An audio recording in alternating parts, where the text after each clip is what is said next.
Hi everyone. ஒரு நாள் நிலத்து மேலே இல்லாமல் நீர் மேலே இருந்தால் எப்படி இருக்கும்னு எக்ஸ்பீரியன்ஸ் பண்ணலாமா? Welcome to God's own country. இது ஏன் காட்ஸ் ஓன் கண்ட்ரின்னு சொல்கிறாங்கன்ற டவுட் எனக்கு ரொம்ப இருந்தது.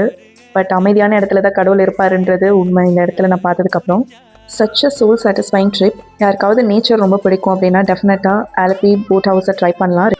ரெண்டு பக்கமும் மரம், நடுவில் பேக் வாட்டர், அதுக்குள்ளே இருக்கிற போட்டில் நம்ம ட்ராவல் பண்ணுறோம். நினைக்கும் போது எவ்வளோ சந்தோஷமாக இருக்குல்ல, ஃபீல் பண்ணும் போது எவ்வளோ சூப்பராக இருக்கும்ல. நானும் அதை ஃபீல் பண்ணேன்.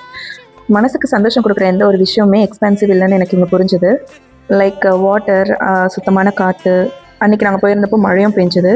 ஈவினிங் சன்செட் பார்த்தது அண்ட் கிட்ஸ் கூட வேல்யூபிள் டைம் ஸ்பெண்ட் பண்ணது. இது எதுக்குமே ப்ரைஸ் டாக் கிடையாது, பட் சோல் சாட்டிஸ்ஃபைங்காக இருக்கும். So end of the day எனக்கு கிடைச்ச லெசன் என்னென்னா, soul satisfying things is always simple. Feeling blessed and gratitude to everything. Thanks a lot.